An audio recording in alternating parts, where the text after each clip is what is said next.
தமிழக பாஜக தலைவராக மீண்டும் அண்ணாமலை அவர்கள் பொறுப்பேற்கப் போவதாக சற்று முன் கிடைக்கப்பெற்ற மிக மிக முக்கியமான தகவல் ஒன்று வெளியாகி உள்ளது.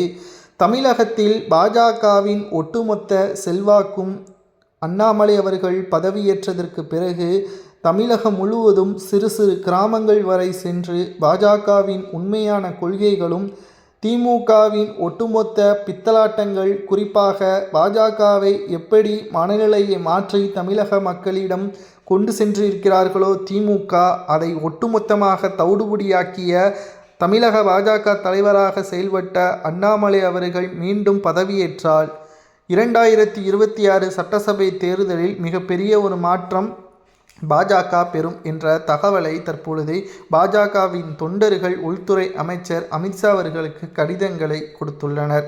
மேலும் தற்பொழுது நயினார் நாகேந்திரன் அவர்கள் புதிய பாஜக தலைவராக பொறுப்பேற்றிருக்கக்கூடிய நிலையில் அவருக்கு எதிராக செயல்படுகிறார்களா என்ற ஒரு கேள்வி இப்பொழுது முன்வைக்கப்பட்டால் நிச்சயமாக கிடையாது. ஏனென்றால் சட்டசபை தேர்தல் 7 மாதங்கள் நடைபெற உள்ள நிலையில் இந்த 7 மாதத்திற்காவது அண்ணாமலையே தலைவராக பொறுப்பேற்க வையுங்கள், அவரால் மட்டும்தான் பாஜகவை வெற்றியடைய வைக்க முடியும் என்றும், சட்டசபை தேர்தலில் பாஜக கூட்டணி வெற்றியடைந்தால் நிச்சயம் தலைவர் பதவியை மாற்றுங்கள், அமைச்சராக கூட அண்ணாமலை அவர்கள் பொறுப்பேற்பார், அதில் எந்த ஒரு மாற்று கருத்தும் கிடையாது. ஆனால் இந்த தேர்தலில் பாஜக அதிகமான இடங்களில் வெற்றியடைய வேண்டும் என்றால் அதற்கு ஒரே ஒரு நிபந்தனை, தமிழக பாஜக தலைவராக அண்ணாமலை அவர்கள் பொறுப்பேற்க வேண்டும் என்ற தற்பொழுது ஒட்டுமொத்த விமர்சனங்களும் அமித்ஷா அவர்களுக்கு முன்வைக்கப்பட்டுவதன் காரணமாக என்ன செய்வதென்று தெரியாமல் அமித்ஷா அவர்கள் திணறி வருகிறார். தற்பொழுது பாஜக அதிமுக கூட்டணி செயல்பட்டு வருகிறது.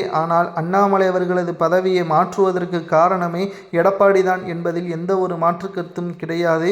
அவரது செயல்பாட்டின் காரணமாகத்தான் அண்ணாமலையின் பதவி காலம் மாற்றப்பட்டதாகவும் கூறப்படுகிறது.